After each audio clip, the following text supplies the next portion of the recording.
couple more minutes. We got a couple more minutes.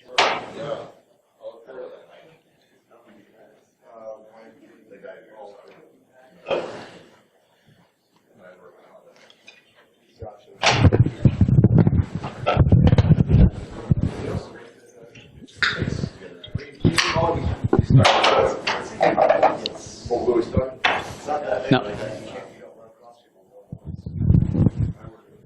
Couple more minutes.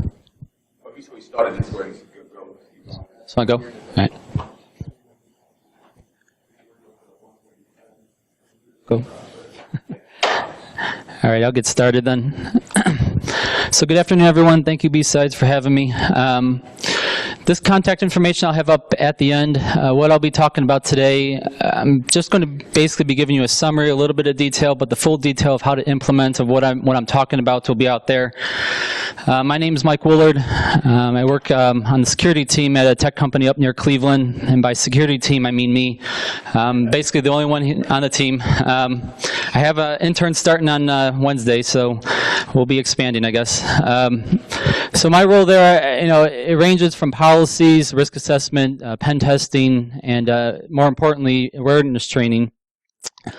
But before I get started, everything I'm going to be talking about today is not something new. I'm not trying to steal anyone's thunder, pretending I invented anything. There's plenty of other talks up on Iron Geek and other sources.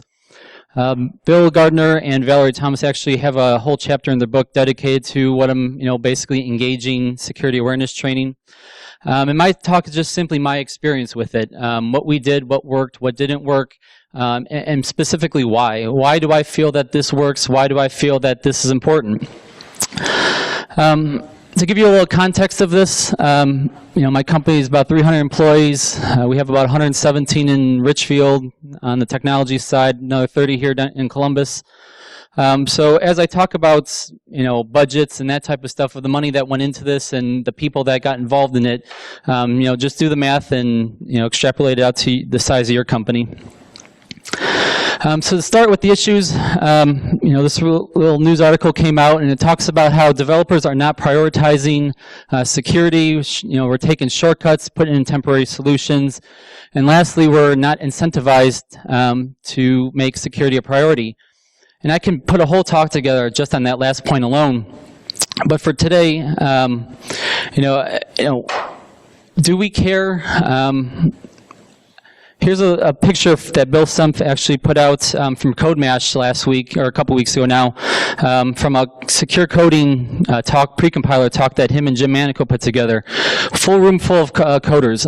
So to say that they don't care, I don't believe is accurate, but in 2016, with multiple daily breaches, we still feel that security is an add-on and that we have to be incentivized to do it. The goal is to get the widget out the door, prioritizing speed over security and other things. In the SANS security survey that was put out, 20% of people who are asked about security's role in app development said that, there's no security whatsoever. 25% says it comes in after it's already been deployed to production. And 30% say that they claim security is fundamental, but is at the discretion of the development team to involve the security team at any given point. Reading between the lines, we just don't have that cohesiveness, right? Security is just the problem of IT, it's the problem of the risk team, QA, whatever you want to call them, but it's simply somebody else's problem. And that stems from not too long ago when we used to focus our security and everything on the edge. We would take our business, we'd throw it in a bubble, and then we would secure that bubble with appliance on top of appliance, firewalls, IDSs, securing that perimeter. And then once that's the perimeter is secure, we throw our servers, we throw our code, we throw our intellectual property, we throw everything inside, and we wipe our hands and we say we're secure. But the problem is we also have our people inside, and our people have access to those servers. And what attackers found out is they could bypass our perimeter simply by attacking the people. They attack our code, they attack our trusting nature, right?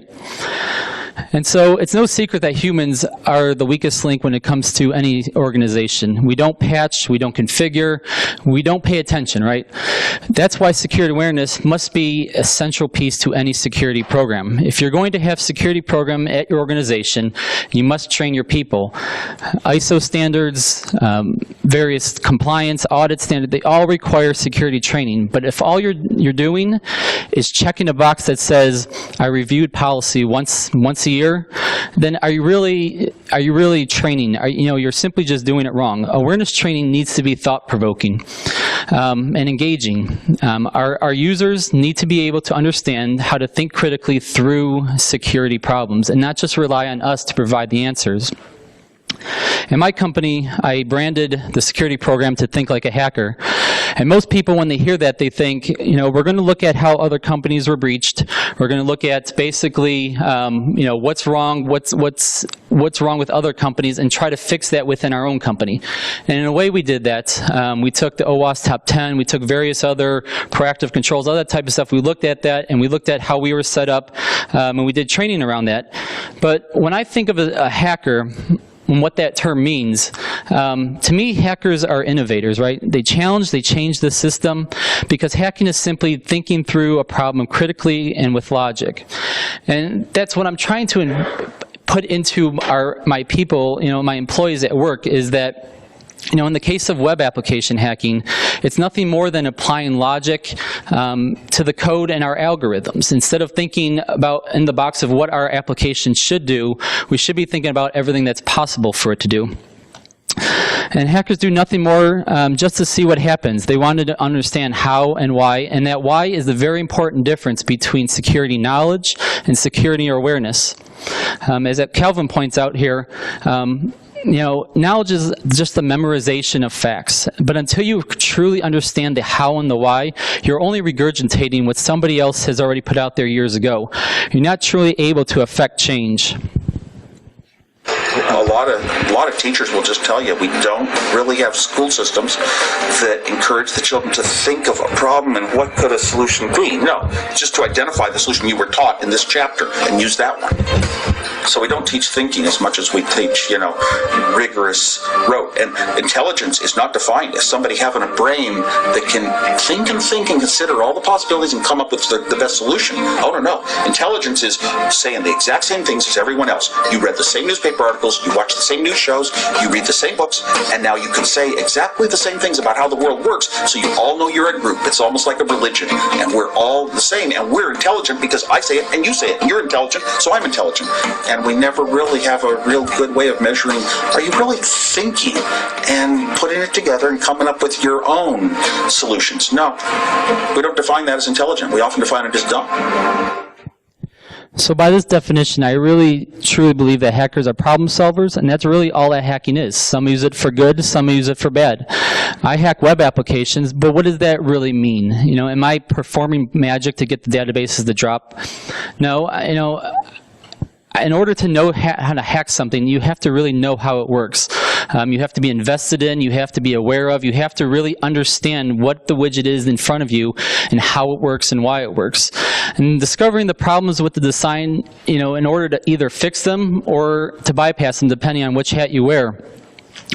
But in the end, hackers always make things better, whether that's their intention or not. Once we find the holes that somebody has found, we patch them. Once we find the bugs within our own code, we patch them. We're always on the cycle of making it better, trying to play this cat and mouse game.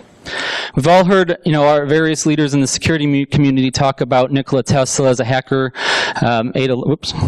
Ada Lovelace hacked electricity. Stephen Wozniak tinkered with chips and circuit boards and designed Apple I. I'm going to add that, MacGyver was hack science. But what do all these people have in common? You may call them inventors, innovators, pioneers, secret agents, but they're all hackers. They saw a problem and they try to solve it. And I'm not saying our companies should be able to solve problems with rocket ships stranded in space, but if you make security engaging and you focus on building your awareness program about thinking critically through security problems, you'll find that it changes it becomes a part of your culture. It changes the way we think about things, and hopefully it'll affect real change within your company. But none of this actually works unless we make the training engaging. And that's why I strongly believe this quote that came out of the book I showed you earlier from Valerie and Bill, that the lecture, and I'll add, by itself is dead as a teaching tool for security training. Do we still need lectures? Do we still need various tools like that? Sure. But if your training only comes in the form of lectures and paperwork, and we only concentrate on policies, procedures, standards, we're only sharing our security knowledge. We're not, which is very narrow, very specific. Here's the single most important thing I'm probably going to say today, and that the problem is our coworkers have a job of their own to do. And if what you're adding to their workload is not thought-provoking, is not engaging, then security is just seen as an added complexity. And it creates a culture of security box checkers. What is the bare minimum I need to do to get the job done, right? I see a lot of chatter on Twitter about, this user clicked that user wrote that out, and as much as I want to agree with a lot of what's said here, I don't believe in the or else attitude behind it. Because as easy it is to blame our users, the reality is they're not sitting in BSides talks. They're not attending various conferences around the country. They're not watching DerbyCon, DEF CON talks. They're not following security people on Twitter, IRC, or blogs. We're immersed in all this stuff. We see this stuff 24 hours a day, 7 days a week. But to them, it's just something else to worry about so they don't get fired. And when you have a culture that's nothing but box checkers, when they're afraid of getting fired and not following a checklist verbatim, who are afraid of holding up a process, when they see a flaw, you get a gate that's built like this. Does the gate have steel bars? Check. Does the gate have a lock on it? Check. Gate 1.0 is out the door.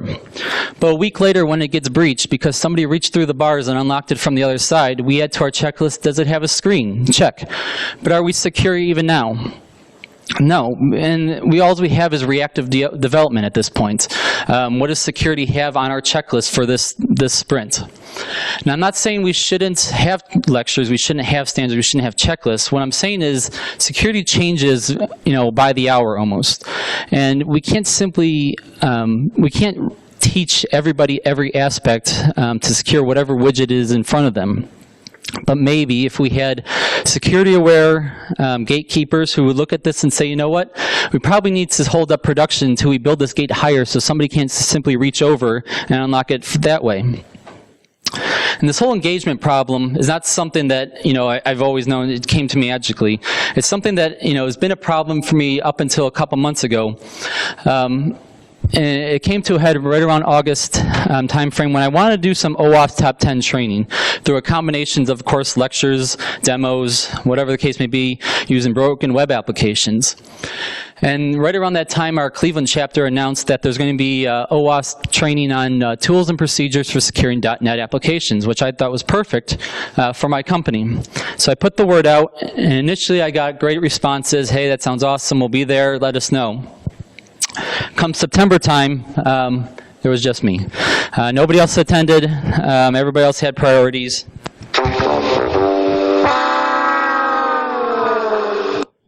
And so that's why I had to switch gears. That's why I knew I had to do things differently if I wanted training to be meaningful. Security wasn't exciting because sitting through another security lecture wasn't exciting. If they could find another priority and get out of having to go, they would. We could always make it mandatory, but we all know how conducive that is to learning. So I turned to building my training through gaming because I wasn't connecting and I had to adapt. And so that's where Hack Jam, I came up with the idea of Hack Jam and everything that surrounded that. So what Hack Jam is just a series of events, and other training that went on through the entire month of October. So basically the whole month, starting in October 1st, we played various games, we did various training, and it culminated into a grand event on October 28th. It was a 2-hour event where we actually played a Capture the Flag tournament, we did lock picking tournament, we did various other games and other training within all that. So the rest of my talk today is basically going to go over the details of all that. Yep. Sure. Just a heads up, they took the first car. They've given us the last and final warning. If you are parked in this spot that says the word patient, because they've been, I guess,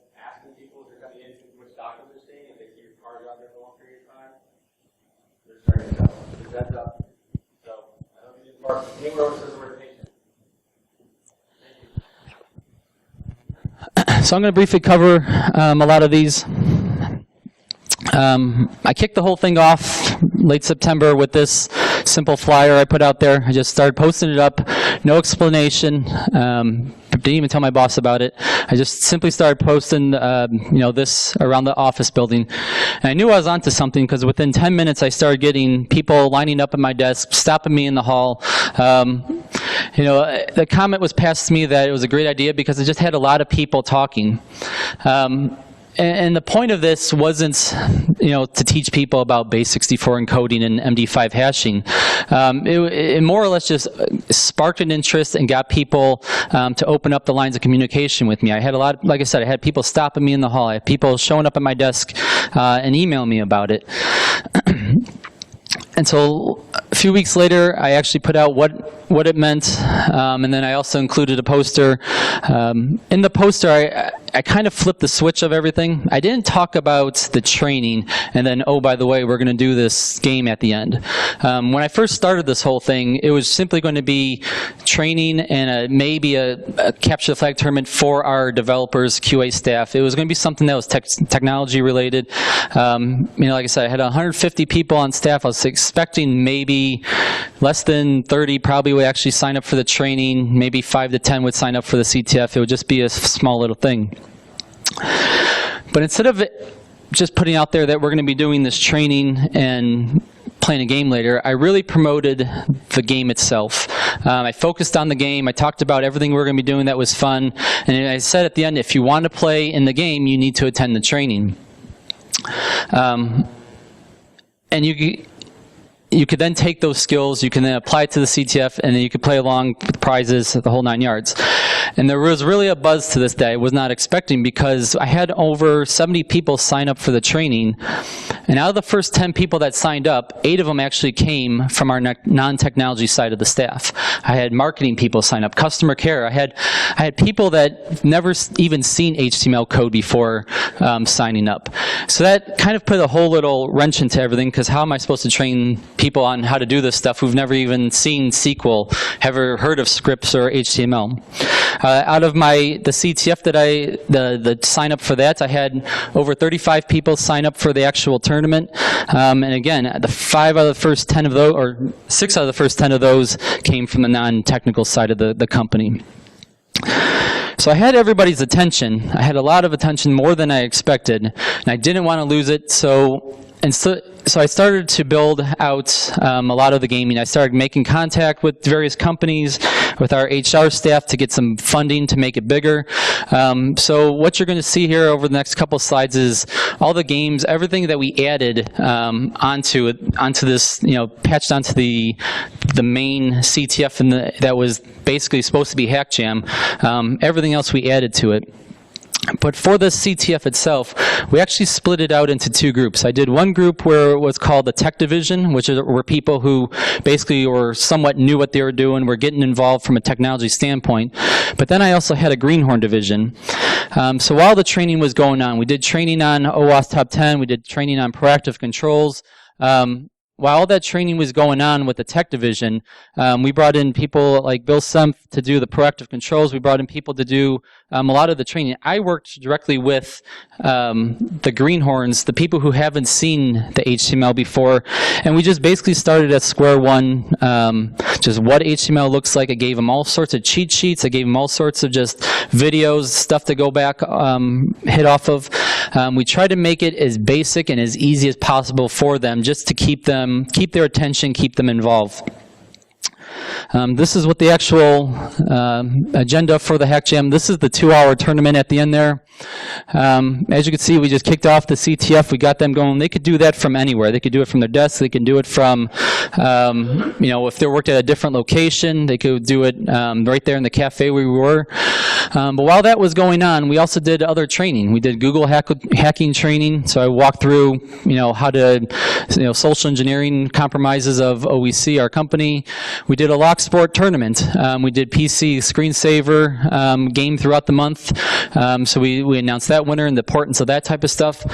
But a lot of what you see there it was just a continuous flow. We played games, we played music, we played, we just made it fun, we made it engaging.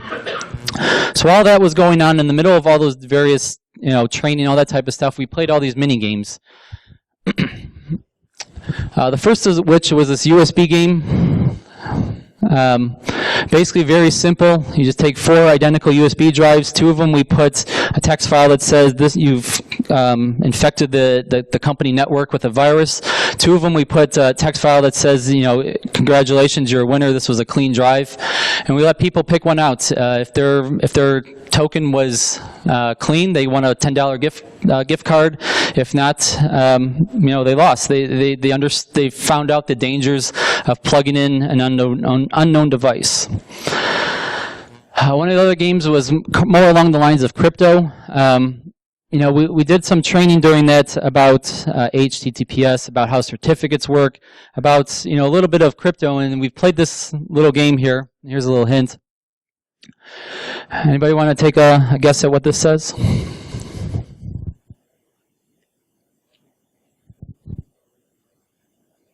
I hear a little bit. I love Mickey Mouse more than any woman. Yep. I love Mickey Mouse more than any woman I ever known. And obviously, I'm not training people on crypto with a game like this, but this served more of a purpose of just having fun, getting people attention. So as we're transitioning from phase to phase of what we were doing that day, I throw something up like this up, keep their attention, keep them engaged in what we're talking about. And at the end of this, I gave away just another small $10 gift card to the people who guessed it. Another game we played was just while we were going on, we referred back to the Capture the Flag tournament, and I went through and I was actually showing the people there in the room with me everything that the contestants that were actually playing in the game were going through. And one of them was this default username and password field training. And we talked about security misconfiguration, and we talked about how a lot of the times our systems are breached because we fail to change passwords, we fail to change default passwords, we fail to set strong passwords. And so we got into the discussion about usernames and all the various usernames. We got into a discussion about passwords and all the various default passwords, admin, administrator, root, so on and so forth. And it just got people to talk about, to think about it, and, I put it out there. If anybody wants to try to guess what the default username and password is for this account, they won a $10 gift card. Very easy, very basic to play. The last little mini game we played, actually, the whole CTF was about defeating bugs in our code, and so we had a bug eating contest. This literally had nothing to do with training. We, it served no purpose other than just have fun. You'll see somebody put a little message on Twitter about it. Just, if somebody wanted the code match when I gave this talk. But it was just more or less just to, again, engage, have fun. No real purpose to it. No, nobody in Columbus ate there. So here's the bigger games that we played. These were what we played throughout the month of October. Starting October 1st, we played a game called Screensaver Game. It was basically everybody for themselves. If you caught somebody with their screen unlocked, you either took a picture with your phone or you logged into or sat down at their computer and emailed me from it. Users got rewarded 2 points, managers 3 points, directors 4 points. Initially I had executives in this as well, but then I started getting pictures of looking in through blinds. I thought that was kind of creepy, so I took them out of it. But, you could see we had over 300 submissions, and if you look at the graph from it all, I had 57 submissions the first day, 45 the second day, and after 2 weeks, I basically accomplished what I wanted to accomplish. Towards the end of the tournament, I actually doubled the prize and bumped up, doubled the amount of prizes and bumped up the money into it. So people started playing in teams, I found out, and that's why you see like a little jump there at the end. At the very beginning here, when it was everybody from themselves, after they caught somebody, they would lock their workstation so nobody else can capture them. At the end, they started getting their friends involved, and that's why it rose up a little bit. But I think after 2 weeks, if you're going to play this, 2 weeks is more than enough. I went from 57 all the way down to 3. People were having fun with it, started setting their screensavers to no points for you. And actually, I received this note from one of our executive assistants saying that, you know, she had a couple people come in by the refrigerator by her desk, and all of a sudden one of them running out. And when he came back, she asked him what was going on, and he said that he forgot to lock his workstation. And she said, well, aren't you taking this to a little bit of extreme? And he said, yeah, he probably was. But she said that, you know, I've created Monster because he said he loves to play games. And that kind of puts this whole thing into perspective of why it works. You know, people love to do this type of stuff. You know, our whole background of, you know, what we have fun with in life, what our hobbies are, if we love sports, if we love video games, whatever, you know, we play, it's always boils down to competition at the heart of it. And that's probably why a lot of these things succeeded so much. One of the other you know, big hits was the lock sport. So we purchased about, and you've seen the bottom right corner there, about 5 or 6 locks of those training locks, a bunch of pick sets, a few other just, you know, straight master locks. And I set them up at my desk. On the right there is the actual tournament from the Hack Jam event. People going to play the head-to-head tournament. Winner just won a $25 gift prize, second place $20 in prizes. But this, you know, this was set up during lunch throughout the month. I just set up the locks in our lunch cafe area. I had them at my desk. People came by literally on a daily basis. Our CTO came by. Various just directors, managers, employees just came by my desk 5-10 minutes at a time, sat down, playing with the locks, you know, but what it did is it helped start a conversation with them. I got to talk to people that I've never talked to before throughout the company who just simply wanted to come by and play. So I'm not here to train people on how to pick locks. I literally had no idea what I was doing heading into this. When we bought these locks was the first time I ever even attempted to pick a lock.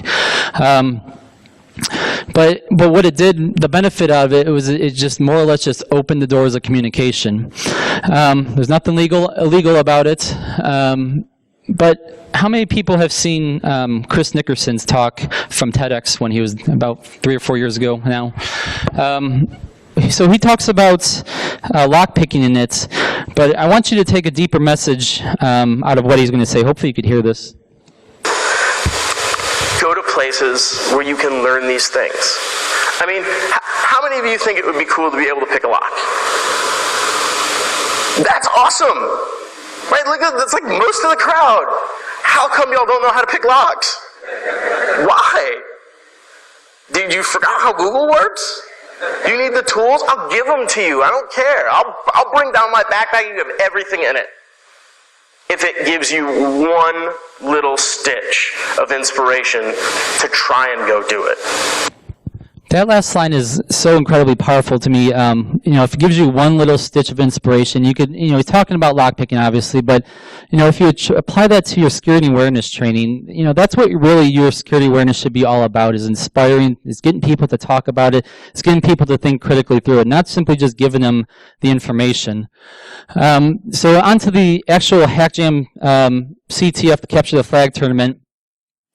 So here's a couple pictures from the actual event before I'm going to do a quick little demo just to show you how easy all this is. So we set up a couple screens in our cafe. One had what was going on within the cafe for the people who are at our Columbus office, are polling off for our various offices around if they couldn't be there within the office with us. The scoreboard was there on the right. We had a bunch of people. This is when we started filing in. So we put these packets together for the people who are participating. In the packet had their credentials for logging into the CTF. But then we also got them a couple stickers. And everybody we made honorary security ninjas because they participated in all this. And you'll saw from the last picture, some people already had the headbands on there. And you know, people... let me skip ahead real fast, come back to the, people started wearing it. I mean, it was just silly little things like that that, really caught people's attention, people had fun with. I put a couple awards together. I just took a couple shadow boxes, took the glass out, attached a lock to it. On the left there, I wrote in green pen, greenhorn. The other one was the champion one. So those were the prizes they were playing for. Here's a couple of pictures. People played at their desk. People played in the cafe. They could play from wherever. It kind of made it a little bit confusing doing it that way. Probably next time we do it, we'll have everybody in one area. But I'm going to get into exactly what we use now, a little demo of it all. So for the main event, we use the Broken Web application provided by OWASP. For those who don't know what OWASP is, they provide all sorts of tools, documentation, cheat sheets, applications like this, absolutely free. What we pulled out of it was the OWASP Top 10 and the proactive controls, which is basically just a list of all the various ways that our web applications are broken. We want to do training on hopefully making ours, better, making them, implementing those proactive controls to get around that. So OWASP provides 2 web applications, Security Shepherd and WebGoat, that are based solely on that OWASP Top 10. And so all the different controls, they're all modularized with broken web applications that you can use to actually test your skills to see if you could break into them and why they're insecure. The Zap program there at the top, for those of you who've used Burp before, it's basically OWASP, the free version of Burp. And then Foxy Proxy on the top right there is an add-on to Google Chrome. I believe they have one for Firefox as well. I could be wrong on that one, but basically allows your users to switch back and forth from sending your traffic directly through port 80 to having it routes to the Zap program. Again, like I mentioned, I had a lot of people from our marketing team, from our customer, people who've never seen these things before.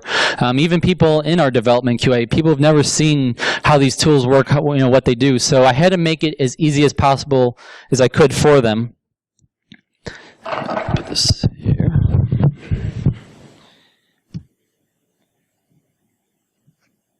Okay. So here's the Zap program, and as I go through this, here's Foxy, or here's the Security Shepherd. As I go through this, what you're going to see, hang on, log in first.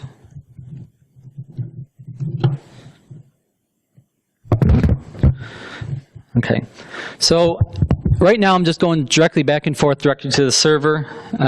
For a user who's never done proxy, all that type of stuff, all they basically have to do using Foxy Proxy is simply click the Zap proxy, and now all the traffic that is going on through here will route through the Zap program. So when I refresh this page, you're going to start seeing Foxy Proxy, or you're going to start seeing Zap populating. So when I get into one of my modules here,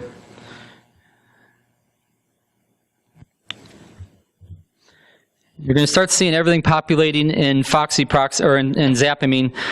We could set it up to break. So now, sort of like we do with Burp, everything that happens in Foxy Proxy, all these modules we select, everything we do will start popping up in Zap right here, right on the front page here. The top section has all our post parameters. It has our cookies. The middle section here has all our get parameters, that those types. The bottom is simply just all our breakpoints, and on the left is everything that we're working with. Nice. We're a little off here. Move this over a little bit. But you'll see everything is right on the front page. The Foxy Proxy is a simple click of the button. The Zap, all the information that we need is right here on the front page. So all your training is more or less about where to look, how to look, what is normal, what is different. It's very simple to use. Like I said, we trained all our various marketing teams, all the other teams on how to do this. The actual CTF itself now, I'm going to turn off the Foxy Proxy here, disable it and go back. So the actual CTF itself The top section of the CTF gives them a full description of what, in this case, what are we talking about? Broken session management is. For the security misconfiguration, this is where we talked about the admin and username and password, what security misconfiguration. So it gives them all the information there on how to solve this little riddle here. The bottom section is the actual module itself. Once you type in, what the correct answer is, you're given, let me scroll down here. You're given a key at the bottom that you simply just have to type in at the top, and that's it. You're on the scoreboard. It's so incredibly easy to use. Close that out. As you saw, the zap, all the information is there on one page. You're not flipping people back and forth from page to page, trying to do different things to attack. Again, the point of this isn't to train people into being, high-tech attackers. It's just about getting them interested, getting them excited.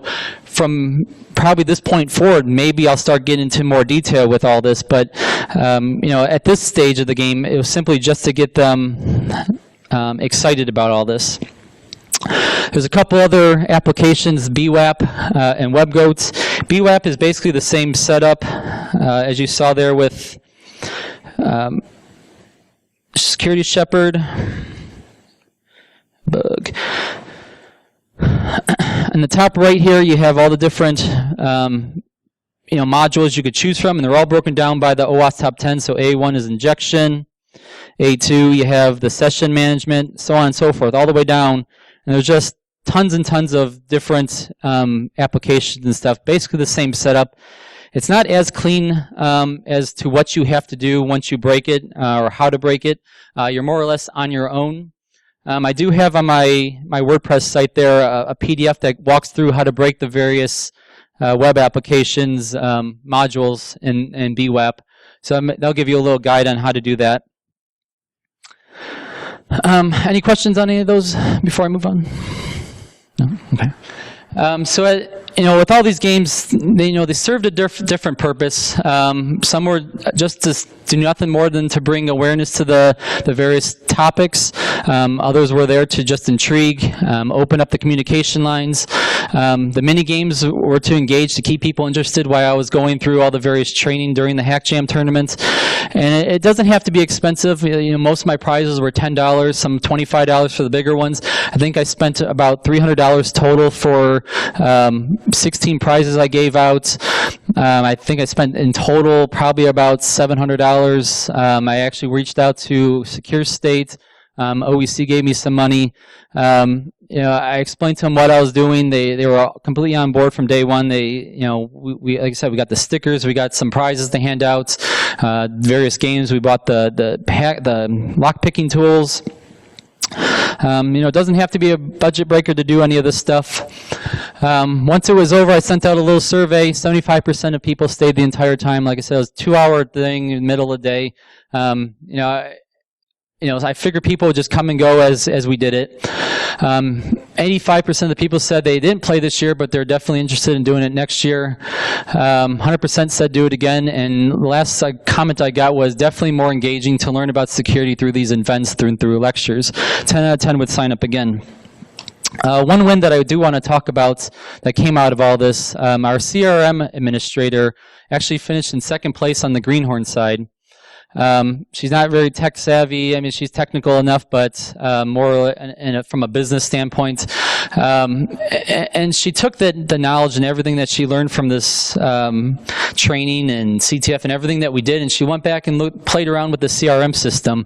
And she actually found a bug in it that allowed users who were supposed to have read-only access to certain pages, allowed them to, with a certain manipulation, we're able to have admin access to the page. And so we were able to fix that bug. We get it, it's just stuff that we weren't expecting, stuff that we didn't see before. It just got them interested, got them going back, doing it within their own areas. So going forward in 2016, I actually found this little gem of a game that I'm going to try to implement more and more. So when we do our all hands once a quarter, maybe I'll play a little game with this. As I do some training, I'll play a little game with this. Basically, you set up your I don't know, what do you want to call a game, a trivia game of some sort. And then the users just navigate to kahoot.it on their iPads, iPhones, laptops, whatever. And once they navigate to that, they simply put in a pin. Actually, I have it right here. Let's go.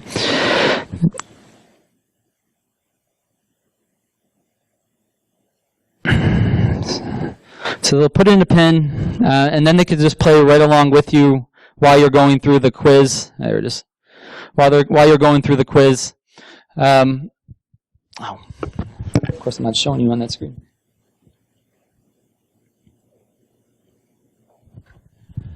So you just put in a question. They can answer it by selecting one of the things. You know, it keeps a scoreboard right there on the screen for you. Pretty easy, very basic to do. Oops. Shoot. The other game I had, that doesn't want to come up all of a sudden. I'll talk about it instead. So I'm basically going to take a lot of that Google hacking, the various social engineering stuff that I did, and then basically go back to the roots of that CTF. And we're going to build out our various training on, but this time instead of using like a broken CTF, we're going to actually use our QA environment. We have about 7 or 8 various applications that we build in-house. We have another 3 or 4 that we build. And like I said, it's just me on the team. So if I can train all these people, all these developers, QA, you know, wherever their specific role is on all our various applications, the parts that they know about, you know, back, you know, front and back, if they can apply some of these techniques to those areas better than I can, then I simply, you know, we talked about giving out for every bug found maybe a $10 gift card once a month or once a quarter, giving out a $50 gift card to, you know, the best bug found for that quarter. Every year giving out a $500 gift card for the best bug found for the year. The person who finds the most bugs gets a $200 gift card for the year. You know, whatever the case may be, but I basically can do all that for maybe $2,000, $3,000 at most, and I just added onto my team of web application pen testers, if you will, you know, for pennies on the dollar. But there's the information on everything that we just talked about is at that link at the bottom there. All the details, where to go and find all the different sites, the broken web applications, the Zap, all that type of stuff. There's my contact information, and I'm just give a little plug to the BSides Cleveland coming up in June. I think the call for papers is open right now, actually, so if you're interested, give a head out there. So, any questions on anything we talked about? Nope. What kind of feedback did you get from the senior? They were all for it. My CTO actually brought it up at one of her. She belongs to like a CSO CTO roundtable type deal. She brought it up there, and you know, she wasn't on. She didn't know about it when we first started. Like, I literally did this with no management, executive knowledge of what was going on. I kind of just wanted to do it because I didn't want people to tell me not to do it. I did the lock picking. I did all that type of stuff. People were kind of on the fence about that type of stuff. You know, why are we training people to break into web applications? Why are we training people to be hackers and lock pickers and all that type of stuff? And actually, I got backed on why we were doing that type of stuff from our directors, from our managers, from people who are actually involved in realizing that we weren't doing this to teach people how to do those things to be bad. We're teaching them how to make ourselves better at defending against it. So I didn't even have to defend myself, or I didn't get bad feedback. I didn't get bad pushback from executives. They were on board with doing it. They just were wondering, you know, what's it all about? That's all, really. Any issues with billability? Availability? Billability. Oh, billability? No. Charge? Or No. Literally. How was that kind of? Did anybody ever ask about it? We do various other. It was seen as training budget. We do various other things similar to this, not along these lines, but. You know, we're all about like the work, personal life balance and that type of stuff. So the something like this is not really outside of our culture, and they just saw it as training, basically, and built it as such. Any other questions? Okay, thank you.